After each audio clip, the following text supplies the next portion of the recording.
Hello and welcome to another episode of Let's Argue About Plants, the podcast for people who love plants. Just not always the same ones.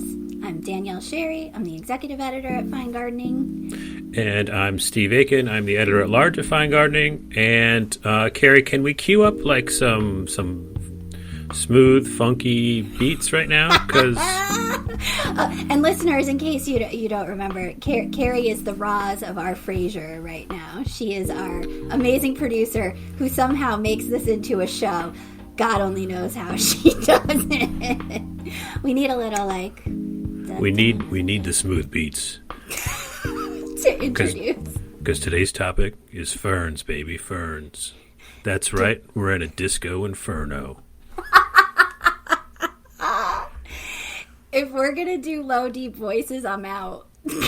Because I'm not going to be able to do it. Yeah. No, that's all I got right there. Oh, it was so good. It was so good. All right, so you'll have to excuse all the music references we're going to do today, people, because we are talking ferns. And I went into, we dump our assets, our photos, and our plant lists ahead of the episode into a folder. And last night I go in there and Steve has named the folder Ferns, Baby, Ferns. And then when you go into the subfolder, it was Disco Inferno.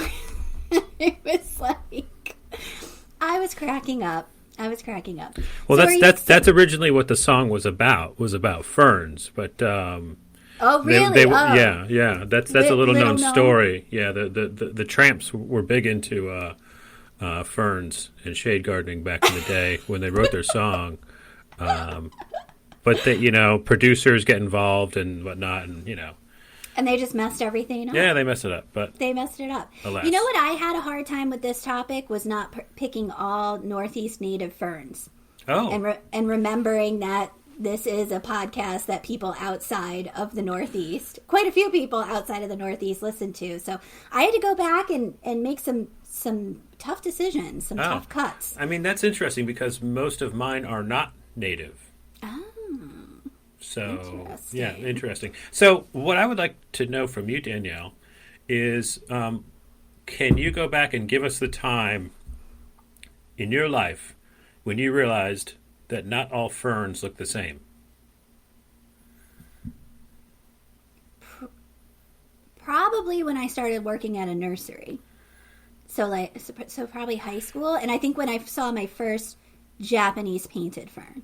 Because, that was like early 90s, and Japanese painted ferns had just become all the rage with gardeners, and we started unloading these ferns off the truck that literally looked like aliens. They were purple, they were silver, they were not like any fern I'd ever seen before. Yeah. So there was a time when you thought all ferns looked alike. Yeah. And then, I thought they all looked like a Dallas fern, like a fern houseplant hanging in a hanging basket with a cool sweet tea on the front porch of your Alabama slow house. Yeah, I thought all ferns looked like that. What did you think that as well? Well, of course. I think everybody at some point thinks, just as everybody thinks like every conifer is a Christmas tree. And then pines, firs, spruces, you learn the difference. You all ferns kind of look alike, but then once you start to look at them, you realize, oh no, they are very different. Mm-hmm. Or when you see them in use, it's like, oh, why does that fern sticking out, to me, Yeah. Why is it gaining my attention? It's because it's a different kind of fern than what you used to be seeing. Yeah. I think there are two. I have two fern memories. Fond fern memories. Yes. Not frond fern memories. That don't involve the Tramps' wonderful hit, Disco Inferno. The first was when I used to drive. I used to live in a different town, and my drive to and from work would take me past this shady corner that just had a giant mass of ferns right outside of a quintessential New England stone wall, and it looked awesome because all the fern fronds pointed in the same direction, and it was like this little benign, benevolent army, like this group of, it's I guess it's maybe like a concert crowd. Everybody has their hands up in the same thing, and it just looked really cool. I'm like, wow, that looks really awesome. And then one of the early articles I did for Fine Gardening was on ferns.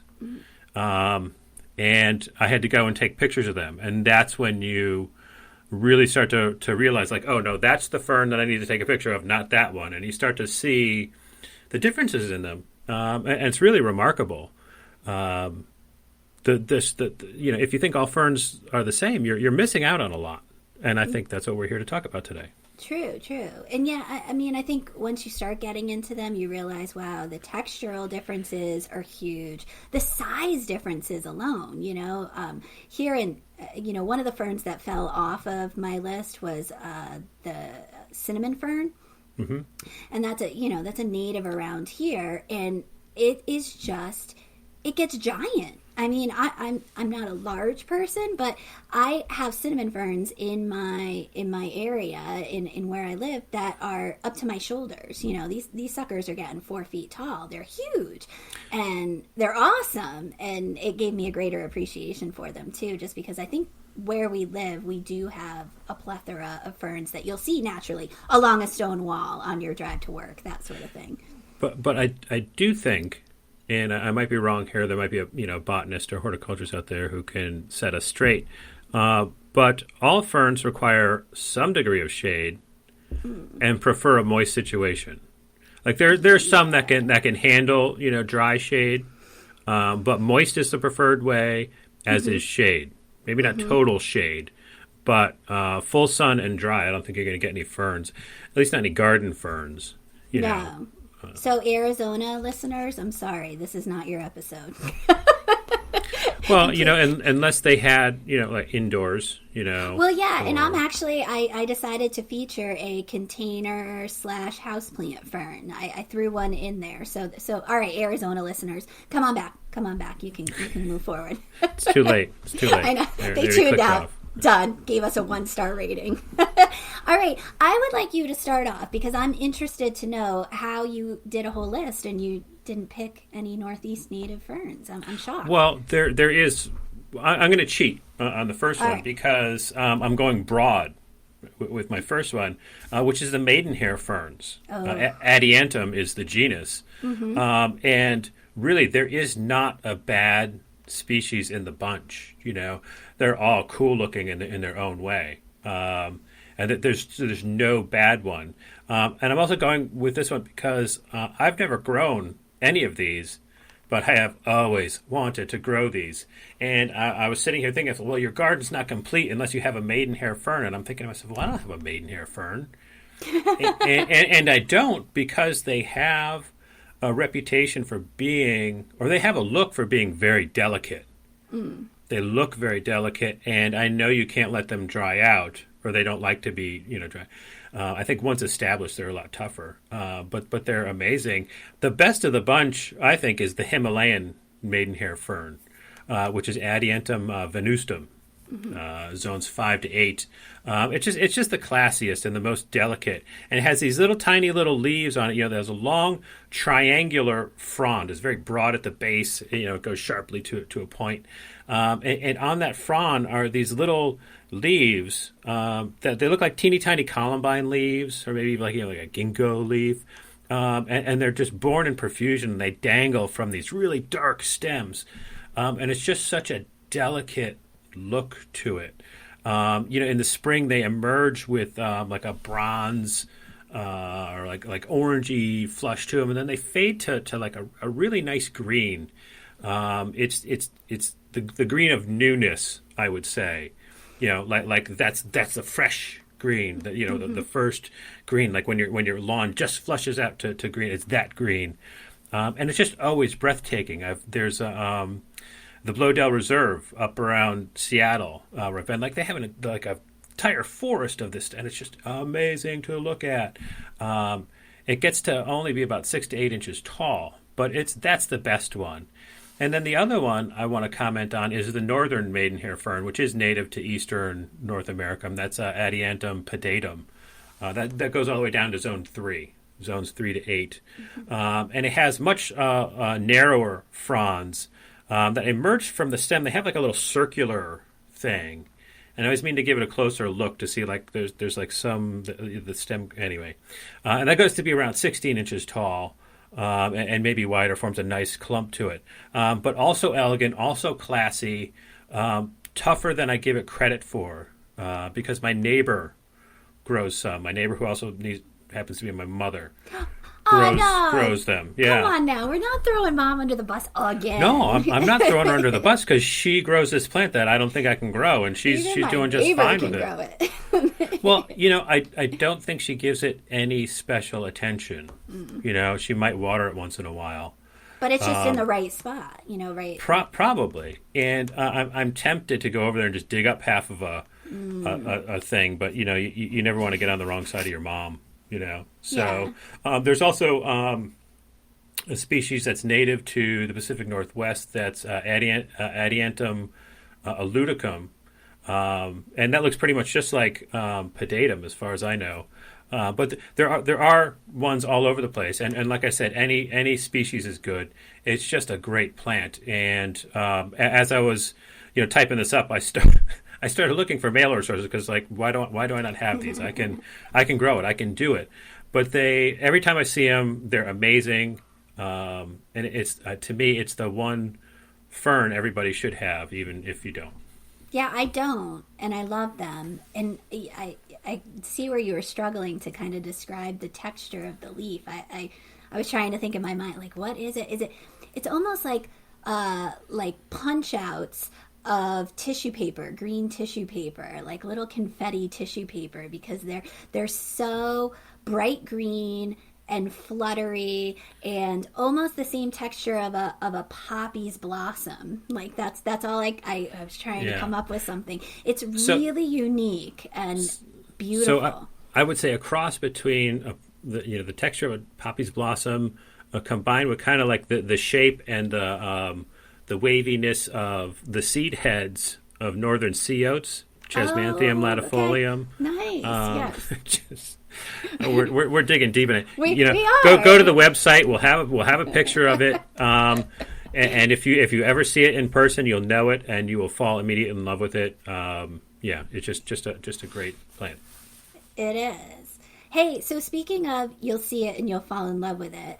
This next fern that my first choice was a fern that I never knew existed, and I saw it and I fell in love with it on a photo shoot for Fine Gardening up in Vermont. And it's the American climbing fern. That's right, climbing fern, a vining fern. And it's Lygodium Palmatum. Now, do not start writing us letters, because this is not to be confused with the Japanese climbing fern, which is also Lygodium. This is a native. This is a Northeast native. It is not aggressive like the Japanese version. It is absolutely stunning. I saw it at I would call it a nursery / botanic garden, Caddy's Falls in Morrisville, Vermont. The nursery, I believe, has since closed down, but had an incredible stand of this kind of growing underneath a conifer. So it will tolerate a bit of dryness and just kind of weaving itself through. Now, it looks kind of like Maidenhair fern. It's that same tissue papery fronds to it on these long, supple, bright green stems, and it's a scrambler. It likes to scramble up and through shrubs that are around in the area. It will climb to about 6 feet. It's not super aggressive and super unusual, but again, an eastern U.S. native. Lacy, I guess that would be the texture that I would describe it. It's difficult to establish. You do have to make sure it's getting that proper moisture to get established, but once it gets going, it can make a large, really showy colony, and that's when I first saw it. It's spectacular. Zones 4 to 8 too. So zone 4, hey, what's up? Great plant.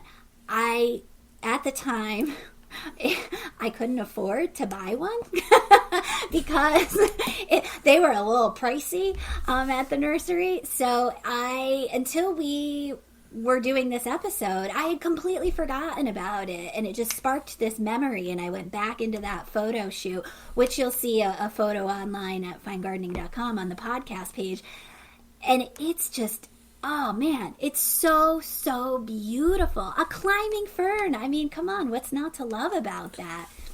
So, just before I continue, is there a limit to the amount of number of times we're going to say lacy or delicate? I know, but I think we're doing good. A tissue paper, we're kind of soft. You get it. It's going to say. Well, we're going to say that. It's episode bingo or episode drinking game. That's we right. Say lacy or delicate. So, are you going to buy this plant? I think so. I mean, it went on. So I have this list that's over on the side here that is all the plants that I want to get this upcoming season. I think we all want to see that list. It's long. It's very long. Especially, of course it is. Especially after these last few episodes. I mean, we've done new plants we love. We've done plants that we pine after or something like that. Or why am I not growing this? Yeah, it's a very long list. Do you know this fern? I was going back through one of the fern photo shoots I did, and I saw this thing that had like a funky habit. I'm like, that's a fern. Is that a fern?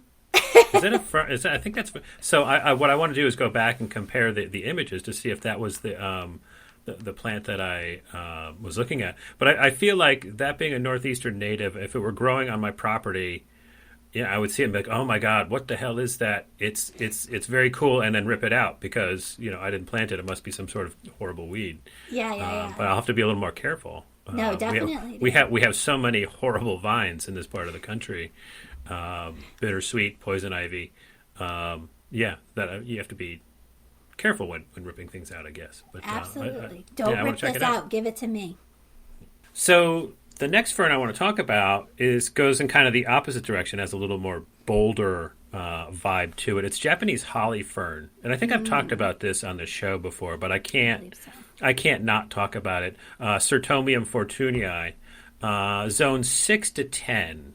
Mm-hmm. Now I think the zone 6 is a change. I think it used to only be hardy to zone 7, and either they decided that it was hardier or global warming or whatever. But it's kind of been bumped into our zone. It gets up to be about 1 to 2 feet tall. I'm not sure how wide. I think online it said like 2 to 3 feet tall. That sounds kind of weird. But it forms this vase shape. Yeah.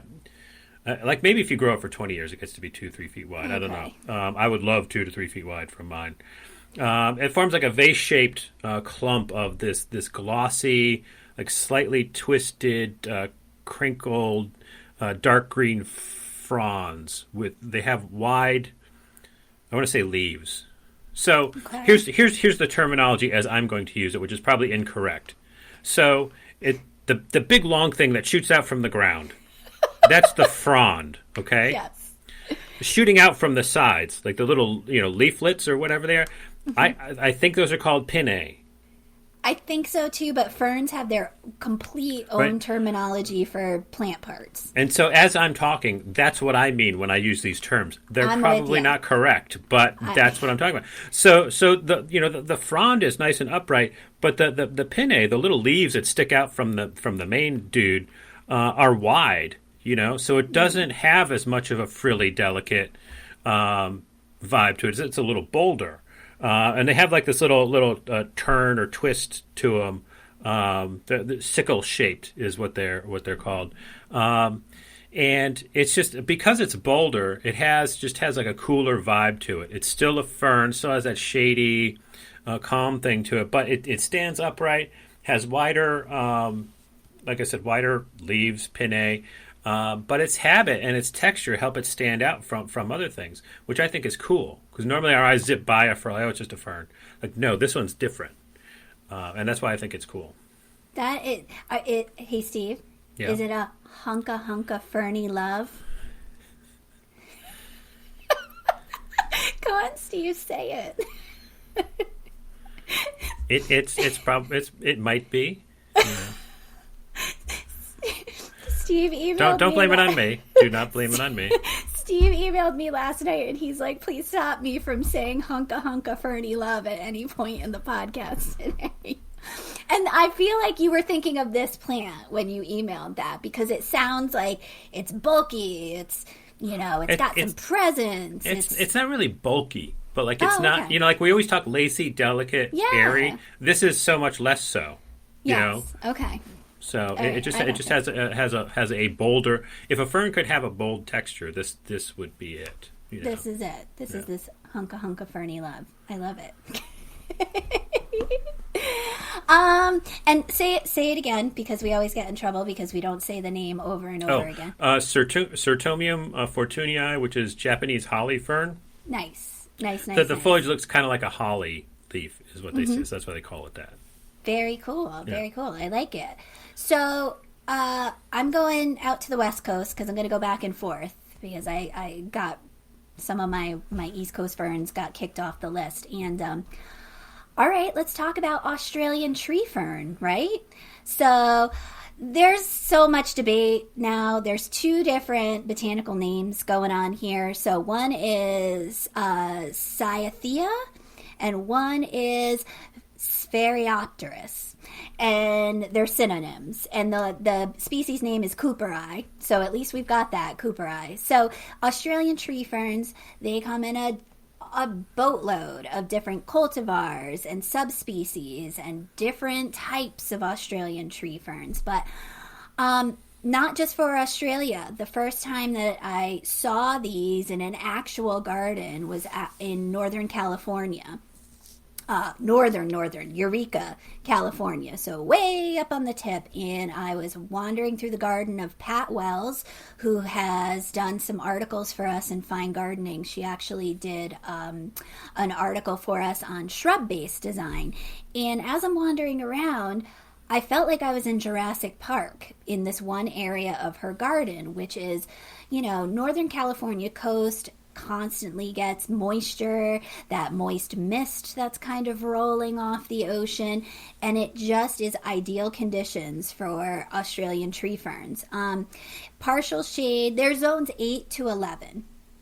So partial shade, they need a little bit of light. They like to be in that understory level of some larger trees, 15 to 20 feet tall and 10 feet wide. Now, I'll say the ones that I saw in Pat's garden and I've seen now in several other West Coast gardens have never been quite that big. They were maxing out probably around the 10-foot mark. But holy cow, kind of has that same presence as a Gunnera does. Just big and bulky, and you think a Stegosaurus is going to come shooting out from behind it at any time. And it grows up in this palm tree-like column and gets fronds that are as big as me. They can be 4 to 5 feet long. They're just ginormous. And a delicate laciness to those giant fronds. It looks like a palm tree. There's no other way. If a palm tree and a fern had offspring, this is what this guy would look like. Now, I've heard that they can Pat had told me that they can be a little winter sensitive. So a lot of times what they do is they treat them much like Gunnera, is they protect around the crown, around the base of the plant during the winter. But the caveat to that is that base, that crown, that stump, doesn't like a whole lot of winter moisture. It has a tendency to rot. So you've got to be kind of, wavering back and forth. You offer protection, but then you want to make sure that it's not, holding in too much rainwater to rot out the trunk. So other people can grow it as a houseplant. We can go up to Logie's greenhouses here in Connecticut and find an Australian tree fern to buy and bring home. Obviously, indoors, they only usually get to be about 5 feet tall max, but it's a really, really interesting houseplant for indirect light and consistent moisture, consistent well-drained moisture. Doesn't require as much fertile soil as some of the other ferns on my list. But God, this would be a plant that I would covet if I could grow it in my garden. I would really love to have an Australian tree fern. So I'm thinking as you're describing it, and if I could do an Australian accent, I would. but I'm reminded of Crocodile Dundee, who might say to my plants, "That's not a fern," and then point to this one and say, "That's a fern." You know? Yes, it's a giant version of a fern. So again, it's Cythea cooperi, also synonym Sphaeropteris cooperi, in zones 8 to 11 Australian tree fern. Oh, I will say, I went looking and I went down kind of a rabbit hole that there are some that have silver variegation to them that look like they've just been dusted with frost constantly, and they're more of a glaucous blue with silver in them. And yeah, it's worth, if it sounds interesting to you, definitely do a Google image and start going down the rabbit hole, because there's some really cool cultivars as well. Australian tree fern. Well, coming back from down under, I think I'll talk about upside down fern. Transition of the year. Yes. Segway Steve, they call me. Arachnioides. No, arachnioides. Oh, Standishii. So, well, here's the thing with spiders. No. Arac. I don't know. I didn't name it. Is it spider fern? Ew. No. Okay. God. Thank God for editing, because we're just going to cut all this out. No, we're not. We're keeping it in. Keep it in, Gary. The Latin name, Arachnioides, that's Arachniodes. Okay. Now, normally, we want OI, and I think that's how I spelled it the last time I talked about it. We want it to be arachnoides, but it's really arachnioides. And you'll find it both ways on the internet. So, like, I had to go down my own rabbit. Well, that wasn't much of a rabbit hole, but I had to reach out to, reputable sources to be like, okay, what's the deal? What's the correct spelling on this? And it's arachnioides standishii. Okay. Yeah, zones 4 to 8. Who cares, Steve? What does it look like? It's. You haven't said the common name. I did. Upside down fern. That's where I started. Yeah. That's right. Okay, Sorry. okay, I'm listening. I swear. I am. So it gets to be about 18 inches tall. It's going to slowly spread into a clump. And it's this very, very frilly, serrated foliage. Like densely, I want to say densely populated fronds. Like, there's the pinnae come out, and then the pinnaes have a ton of little guys on them, and it's a really dense, really busy, serrated outline to those things on these fronds that have they have a prominent ridge, like the vein, pops up, and so it looks like the frond is upside down. That's why they call it that. But it's so busy on a really big frond that it has a really cool presence, and the frilliness and softness of it really contrasts with like any plain green leaf, which we have a ton of in the shade, or even with like a broad foliage like a hosta. It's going to form a great contrast to it and really give you something to look at. Light shade to full shade, of course, moist soil, but we often need that thing that's going to help the less interesting plants in our shade garden stand out a little bit, and that's the one. It's going to help. It's going to help the guy next to it look good, and it's going to invite you to look closer because there's a lot going on that frond. So that's one reason why I love it. Every time I look at it, just I want to stare at it for a few minutes. That's very cool. Yeah. Is this in your garden, or is this a wanna get it fern? It was in my garden last year. Will it be in my garden next year? That's that's the wonder of spring. It's a question of the winter, like, is it coming back? And then in the spring you get to know. Yes. I feel like there's going to be a point in time where people are like, hey, I'm over at your house, in the future hopefully, and they're going to be like, show me that plant you talked about on the podcast, and I will just turn bright pink and say, I have no idea what plant you're talking about because it ain't there anymore. Yeah. Well, but that's a thing. Like plants are here for a few years, and then you go back and like, didn't I have a such and such there? What happened to that?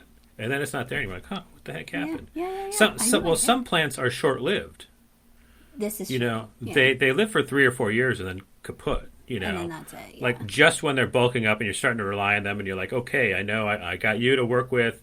I'm going to plant this next, and you come back and they're not there. Yeah. That it happens. It's an evolving place. Just provides a perfect opportunity for a new plant, right? Yeah. Okay, let's talk about Christmas fern. And I feel like we did a podcast recently, or not a podcast, we did a webinar recently with Andy Brand from Coastal Maine Botanic Garden. And this was one of his truly tough shade plants. And I was kind of bummed that he was the one who got to talk about it because I really do love this fern. Northeastern native, Polysticum?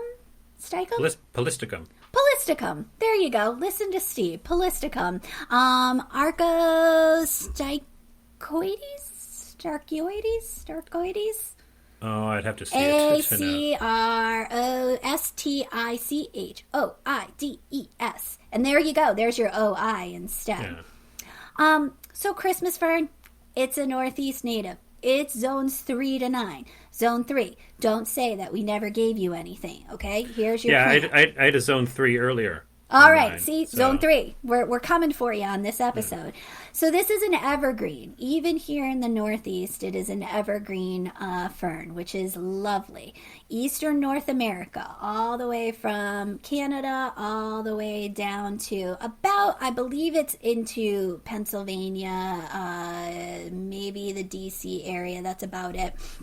1 to 2 feet tall and wide. I love this. This is native in my woodland understory all across my property.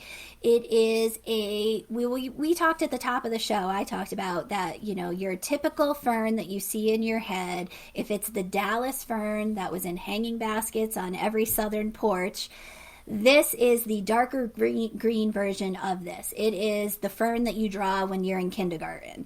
It looks exactly like that. A standard size frond that's about, I would say, maybe 6 to 8 inches long, maybe a little bit more. A waxy dark green pinnae up and down its frond. It is really, really tough. It doesn't need to grow in just a woodland understory, but it does like that dark, rich, leafy, composty type soil. So it does like a richer soil with adequate moisture, but will tolerate periods of drought once it's established. I'm going to say that nature did me a solid at my house because somehow, some way, a Christmas fern transplanted itself up against my chimney on the back side, full shade of my house, in my shade garden, and nothing would grow there. I mean, I tried to throw hostas in there. I tried to throw every tough shade plant I could think of. I even tried epimediums, wouldn't grow there. Somehow, by the grace of the garden gods, this fern showed up. Don't know how. And it's gangbusters. It looks so good in and amongst the hellebores, the epimediums. It has that evergreen presence. Right now it's buried in 2 feet of snow. But I'm even thinking I'm going to dig it out and take a picture and post it on our website so you can see that this thing still looks really, really good right now. Now, what ends up happening is the fronds of this Christmas fern get kind of bedraggled throughout the winter, have almost like a tannish cast to them in spring. You can leave them in place, and very early in the spring, it pushes new growth. So you'll get those new fiddleheads that'll emerge from the middle of the plant, unfurl quickly, and then cover up all that dead foliage. Or you can cut off the dead foliage around where those new fiddleheads come. And, if you're one of those type A personality people, I am, you can clean it up or just let it be and it does its own thing. But it is a really, really cool fern. I love it. I'm just very impressed with it. And according to Andy, it actually does do rather well outside of its native range as well. As long as you're giving it that full to partial shade and kind of that rich, humusy soil. It prefers a little bit of acidity, so a little bit of an acidic soil, but it will do okay without that acidity. So, do you have Christmas fern? Oh, yeah. But when you talked about digging it out for the snow to take its picture, I thought like that would be the equivalent of someone waking you up at 4:30 in the morning to take your picture. You'd be like, what the heck? Can't you wait a few hours? Then like I look a mess. Like just wait, and everything will be fine. I think also we should do a podcast on boring plants that deserve more respect, because that would be Christmas fern. I have Christmas fern pretty much everywhere. God, these big clumps, and they're just everywhere. Why don't you love it? Why are you saying it like well, that? just because it's everywhere. Like so I don't value it. Because it's so everywhere. That's the reason why we value gold. It's rare, but like because these things are just like they're all over in a certain area of my backyard, and there's always new ones coming up. And they're usually in the way, and they're kind of hard to move because they get like that woody, whatever crown thing going on. Yeah. That you got to have some soft soil and a sharp spade to get rid of those suckers. But super tough, look great. I have nothing against the plant. It's just that they seem to be everywhere, and so I find them just a tad. And they were there when I got here, so. I'm actually in their property, but that's why I sort of take them for granted. But I don't deny their toughness. I don't deny their utility. I don't deny their beauty. It's just that they're in that place where I want something else to go, and I didn't plant them. And they're great at like growing into like nooks and crannies and stuff. Mm-hmm. I'm sure the nooks and crannies are like my stone wall, my steps, but then the clump keeps forming, and they're always sticking out, and I have to cut them back so that we can walk down the pathway and stuff like that. But great plant, great plant, and honestly our list would be incomplete if we didn't have it on there. But it's no upside down fern, it's no maidenhair fern. So says you. So, just to get us back on the topic of more exciting ferns. You are mean. That is not cool. Boring, but not boring. It's not boring. That's a great fern. It is a great fern, but to me, it's kind of common. I'm going to rip into whatever fern this is. I don't care if it's like a fern made of solid gold. I'm going to rip it. But like if you went to like the Serengeti Plain, and saw a zebra, you'd be like, "Oh my God, it's a zebra!" And like the people who live there would be like, "Yeah, that's the zebra. Yeah, that's a big deal." Yeah. Then there'll be another one along in 5. Like it's just not. It's not that noteworthy to me. So I apologize to Christmas fern, but I make good use of them. So. Okay. I'm a hypocrite. I admit it. I'm still ripping into whatever fern you're going to talk about. Go ahead. Well, to me, this is a fern that I can't identify ferns. Like someone has to tell me what it is. Like, right, that's what that is. Like I can't. The difference between a Dryopteris and a Polystichum, I have no idea. But this is one that I can usually identify because it has a distinct upright habit, and it's Tokyo wood fern. It's Dryopteris tokyoensis. Do you know the song "Woman from Tokyo" by Deep Purple? No. All right, then my joke. Hum it. Maybe I do. My woman from Tokyo. Oh yes. So you can replace woman with wood fern. It's Tokyo wood fern. My wood fern from Tokyo. I never knew they said Tokyo. It grows 3 feet. Like that. Yeah. I never knew they said Tokyo. I thought it was like. To go or something. My woman to go. That would change the meaning completely of the song. Anyway, this has a strongly upright habit. It doesn't really go up and out. It just kind of just goes up about 1.5 foot to 3 feet. I've never really seen it over 2 feet. So it has a presence. Like it announces itself. Okay. And the fronds are they're finely serrated and glossy. But it's really the habit that does it.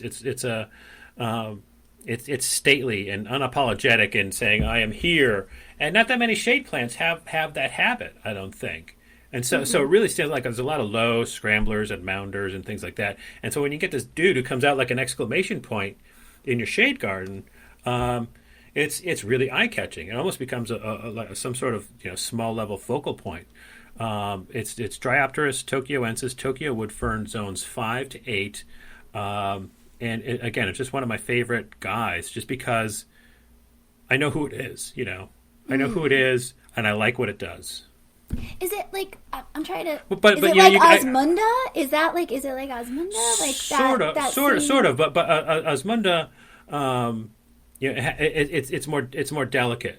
What is Osmunda's common name? Well, that's cinnamon fern. Cinnamon fern, yes. I said it at the top of the show. Well, Osmunda regalis is cinnamon fern is Osmunda cinnamomea or something like that. Yeah. So it has that kind of shape to it? but less. Those are kind of airy in their fronds, and their fronds get kind of wide. This is more. It has like a strong central stem to the frond. And then, the little guys come out from it, and they're like a glossy, shiny thing to them. So they just have a different vibe. Okay, from other things, and it's really cool. That sounds cool, actually. Yeah. I like that silhouette, and I like that you said it's a small scale focal point because you don't always need a hulking 7-foot focal point or something that's raging bright pink flowers or anything like that. Well, the thing that stands out from the rest becomes the focal point. Yeah. So I'm nothing special to look at, but if I were in a room full of 2-year-olds, you would notice me because I'm the tall one, You would be the focal point. That was the best visual, I think. You hammered that point home right there. No, this one sounds cool. I dig a cool focal point, and all right. Well, I was gonna rip into it, but it sounds kind of cool, and you sang, so all right. So we have referenced Deep Purple, Elvis, and the Tramps so far on the show. So I think we're doing. We're doing good. We lived up to the expectation when we said at the beginning we're gonna have it be musical. All right, ready? So hold on. I have a guest that's going to appear for anybody who's not listening to this podcast and is watching it on YouTube. Doo doo doo doo doo doo doo. I'm holding up a fern. Is that bird's nest fern? A splenum? It's a splenum nidus. It's bird's nest fern. So I threw in a houseplant. I also threw in, this guy right here actually lived in a container for me this year in a shady, really, really shady spot. Great container plant. I feel like the way to explain bird's nest fern is stiff water slide that kind of has this, like a water slide, like an up and a down to its fronds, and then like a little whoop at the end, at the very tip. So that little whoop at the end that throws you off the water slide and into the pool. That's what the fronds of this guy look like. No penny at all. Just one solid leaf, but a ripple along the edge. So the whole frond is rippled, and then the edges are kind of fluffy and ripply as well. And this is just it's zones 10 to 11. So this is tropical. Our one listener in Florida, hooray, you can grow this outside. But other than that, this is not going to be a hardy fern, but it is one of the few houseplants that I don't kill. And we all know that, if you can see my withering away banana plant in the background of our video here today, I'm not the best at houseplants. But it's because it creates this circular nest, if you will, bird's nest fern, in the center. When you water it, the fern actually holds a little bit of the moisture in the center of that nest. And I believe that gives me a chance because it over time won't resent me so much for forgetting to water it on a regular basis, which is what it really wants, is that, consistent moisture. So I feel like the actual habit of the plant makes it possible for those who are not good waterers to keep it alive. As I said, I include it into my container, my shady container gardens. It's a great bulky kind of mass. It sits on the edge of the pot. Those water slide fronds kind of, dip over the edge, soften up the edge of it. Partial shade to full shade. It's just a really, really good fern. Now, here's the thing. You're going to look this up, and it says it gets 3 to 5 feet wide and 2 to 3 feet tall. Yeah, that's in Florida. That's if it lives in the ground or in its native habitat of the jungles of Costa Rica. That it's not going to do that for you. I've had one for a couple years now. You just saw it. It's maybe maybe a foot wide and a foot tall. That's about it. Maybe if you give it a slightly larger pot and overwinter it, it might get a little bit larger, but that's about it. But yeah, bird's nest fern. Here, I'll put him in front of you so you can see him. See now, if you take that frond, make Yes. it upright, and then give it some pinnae, like if you took some scissors, and then it would look like Sertomium fortunii, which Oh, I like talked Tokyo. about. No, What is it? Japanese holly fern. Japanese holly fern. Holly fern. Okay, yeah, that 'Cause stiffness. It has that leathery. It's the same color and it has that leathery texture to it. Nice. I killed that. Have you? And Yeah. you're so much better at houseplants than I am. Well, I am this year, but Okay. I found it at Home Depot. Yeah. It was $1, and I'm like, what? A splenum for $1?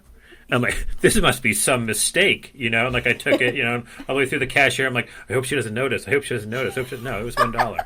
Mismarked. Right, and so I got it, and because I only paid $1 for it, I think I did not value it as much as I did, and I watered that thing 0 times, and Okay. it did not last for me, and I've always regretted it, and I should go back to Home Depot get another bird's nest fern, because I've seen them in greenhouses where they do get that big. I'm like, that is awesome, I want that, but you.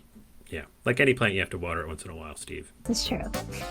And now, because everything sounds better with a British accent, here's Peter with his take on ferns. I'd have to say that one of the biggest injustices in horticulture was when ferns became associated with the style of the 1970s. Somehow these wonderful plants became the equivalent of macrame hangers, rattan chairs, and mustard yellow kitchen appliances. Perhaps because of their association with a decade known for being mellow, ferns are now thought of as boring, an opinion I'm sure Steve has noted. As any conversation with him will prove, no one knows more about boring things than does our Steve. Maybe ferns are a bit mellow in comparison to some other plants, but as anyone who lived through the 70s knows, you could be mellow and groovy at the same time. Just put on a Steely Dan album and you'll know what I mean. And if you get stuck on the leisure suits, the pet rocks, and the mood rings of the decade in question, try to remember that the 70s were also about fun. This was the time when we boogied down to the roller disco to do the hustle, wearing a smiley face button.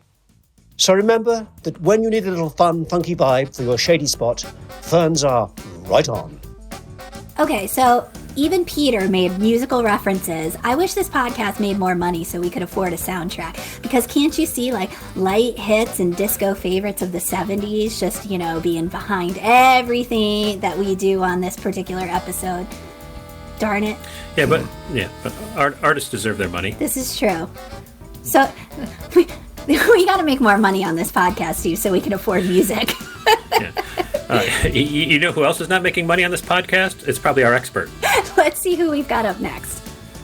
Hi, everyone. I'm Sue Milliken. Yeah, and I'm Kelly Dodson. We're from Far Reaches Farm Nursery and Far Reaches Botanical Conservancy in Port Townsend, Washington. We're speaking to you today from our greenhouse, so if you hear a little bit of noise or background noise, that's what's happening. Or it could be some wind. It's a windy spot here in Western Washington. It is. That's what makes so many sailors gravitate towards this area. But we're not sailors. No, we're rooted to the earth. Anyway, the editors at Fine Gardening asked us to talk a little bit about ferns. And in recent years, we've become quite enamored by the various fern species that are so well represented, particularly in Asia. And as a result, we've been acquiring. And we're getting... Yeah, we resisted ferns for a long time because we're into just about every other kind of plant in the world. But then we were just captivated by the variety and just beauty of them, especially in the trips we've taken to Asia. So we fell onto the fern bandwagon, I guess I would say. Fell off the fern abstinence wagon. Yeah, I there you guess. go. Yes, there you go. Yes. So anyway, this is somehow supposed to be a disco-themed fern talk. We're not sure how that is. I just know that my 1970s disco pants aren't looking very good on me right now, so it's a really good thing that this is an audio only. Well, it's an unusual and very special look, Kelly. It'd be better if I could actually button them. But that's probably too much information. Anyway, so we looked at all the ferns we have and gathered together a bunch of our favorites, and oddly enough, they're all in one genus. So it's going to be a monogenous talk, just one genus, and we're going to talk about Pyrocias. But what a variable genus it is. Oh my gosh. Fascinating. And we found, oddly enough, that we tend to like ferns that don't look like classic ferns, soft, frilly things, although we have plenty of those. But the ones that are really distinct really do pique our interest. And Pyrocias are just such a thing. They're single leaf, one single leaf that is undivided. Sometimes in some species there will be some divisions in them, leaflets, but overall, an entire leaf, sort of like a tongue almost. And they're evergreen, which is a lovely thing. Yeah, and Pyrocia comes from the Greek word pyros, which means fire, and that's named for the kind of the rusty, brilliant, brown underside to the leaf, which is usually from either hairs or spores that are underneath the leaf, and just very attractive undersides. Yeah, from a distance, you might even think some of them are rhododendron or something. They just don't look like your typical fern. Yeah, and Pyrocias, we've seen them in Taiwan, we've seen them in Vietnam, we've seen them in China, and they're just fascinating plants. You always find them growing either on rock or on thin soil, over rock outcrops, rock ledges, rock walls. Yeah, one of the great things about them is that they are drought tolerant. Yeah, they really handle that quite well. You'll see them growing in trees as well. But yeah, one year we were in China, and it was the 10th year of a 10-year drought, and they were looking rough because they were just dry as all get out, but they were fine. I mean, the first little bit of rain, they're gonna plump right up. So a good fern for that situation, for a dry situation. I think we'll start out with maybe the most common species, or one that you might have all heard of, perhaps.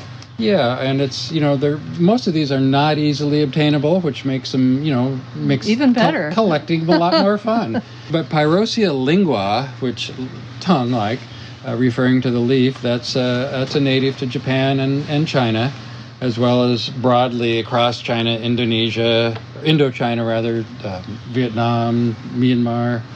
But the Japanese have been selecting forms of this for a long time, centuries probably. Yeah, so you can come up with just all kinds of different shapes of leaves. Some with undulate margins, wavy margins, and some of them are actually variegated, and some are crested, and there's a lot of fun variation. Yeah, some of those ones that have kind of this weird little coxcomb finger-like crest at the end of the fronds are really great, and like all good rare Japanese selections, you kind of have to wait till it's a good yen to dollar exchange rate before you even think about it.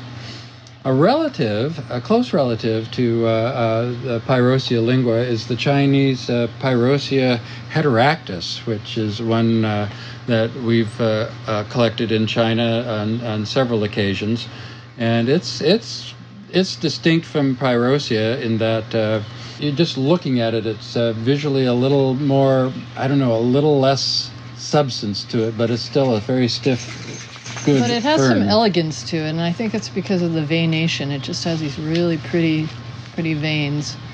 Yeah, there's something about it that I've been drawn to it every time we see it in Asia. Yeah, looking at the upper surface, we're looking at it right now, and it's it's got this kind of dark slaty midrib with V-shaped lateral veins of the same color but lighter, just in a beautiful fishbone pattern going up the leaf. So really a great thing. And this is like lingua.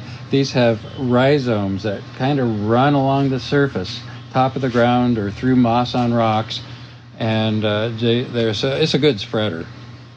After that, we will move over to Taiwan, and just one of our favorite ferns of all time, and one we've probably, of Pyrocias, we've had the longest.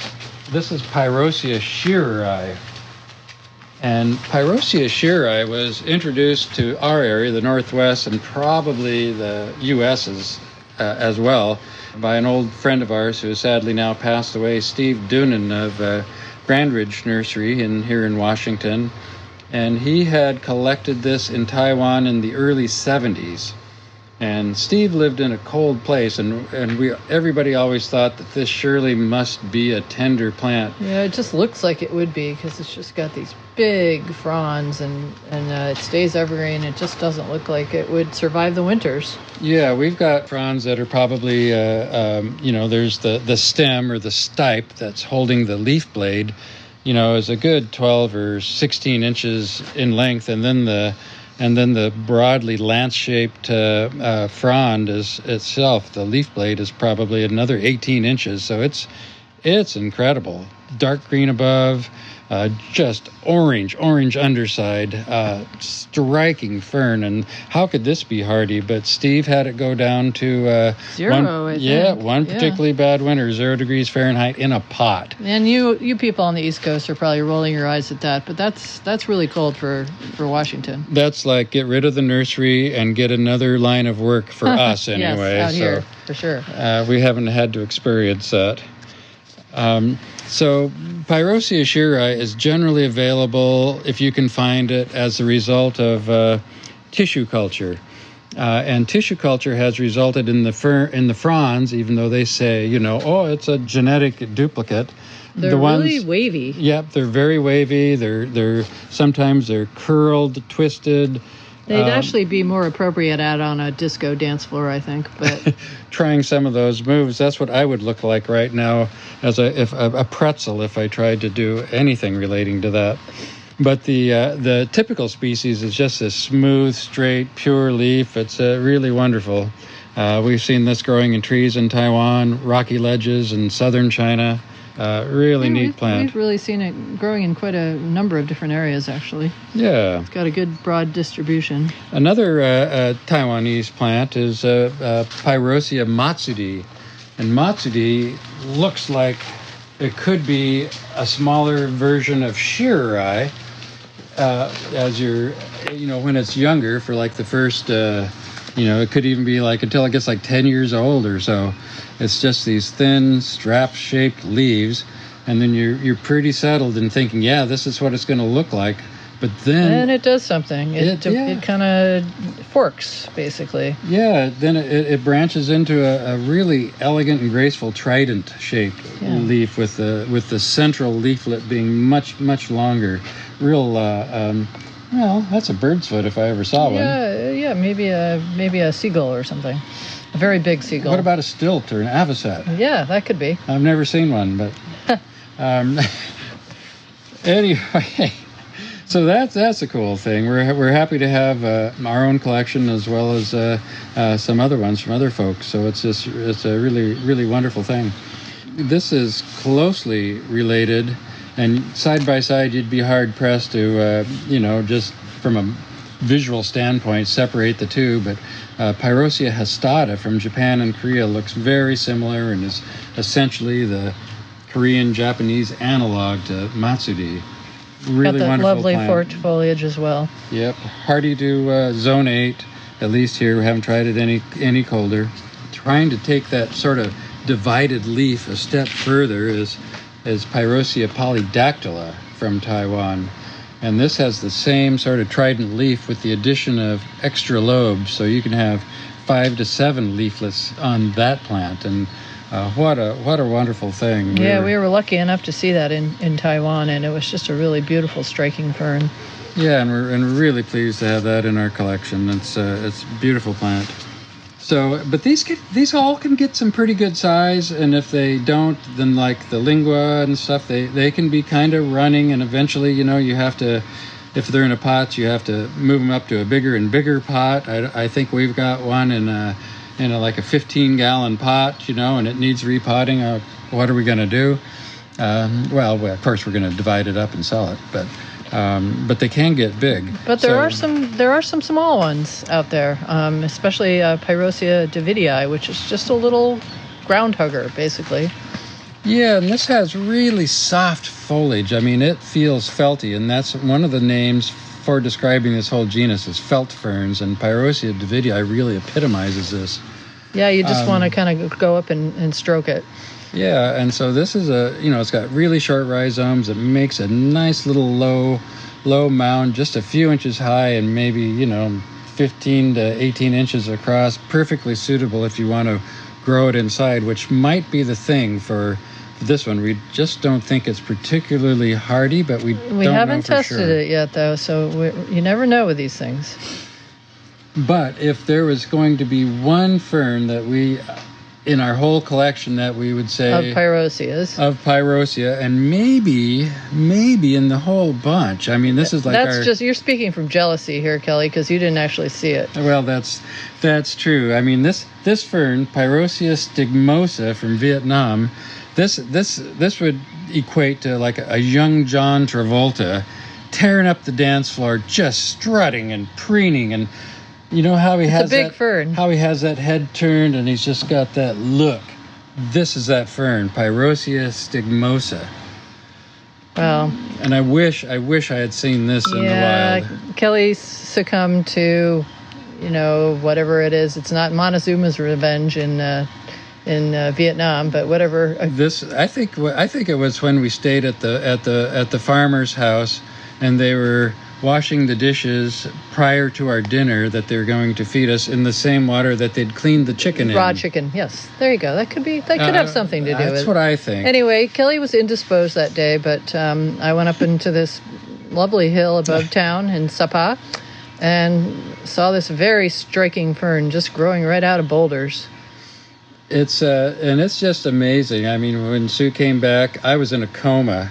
Actually, our good friend and traveling companion, Steve Hoopman from the Rhododendron Species Botanic Garden, gave me some antibiotics from the tropical medicine clinic, which really knocked me out a little bit. And then our guide said, no, you can't be taking medicine like that. Everything you need come from nature. And he went down into the basement and brought up some tincture of Mahonia and Schefflera, and I drank that, and I was gone. I think the combination was a little too much for him. I was gone for most of the day. Yeah, we were gone for about 5 hours, and you thought we had just left when we got back. I hadn't moved an inch. Anyway, we should wrap this up, Kelly. We've been babbling on long enough, I think. No, we're talking ferns. So on this Pyrocia Stigmosa, what makes it really cool is these entire leaves, and this is a young plant we have comparatively, but right now the longest fronds are 31 inches long. They're 4 inches wide. The spores are on the underside of the leaf, on the upper third of the leaf. It's striking. And right now the new growth is coming up, just this white, tawny, fuzzy bit of promise just starting to unfurl. And again, we don't know about hardiness. We only have one plant of it, but we're hopeful that we can get it divided and get it in the ground someday. All right. Thank you very much. Thanks for listening to our fern babble. We'll get the glitter ball going tonight. Okay. Sounds good. Bye. Bye-bye. I mean, of all people to go keep going with this 70s vibe, I figured Kelly and Sue would be quick to hop on the bandwagon. Yeah, Kelly's known for his distinctive kilts that he wears. I wonder if he has a disco kilt in his closet. Oh man! All right, we're gonna have to ask him, and then we'll do a postscript on this episode. But don't ask him, because he won't tell you the truth. Ask Sue. Good call.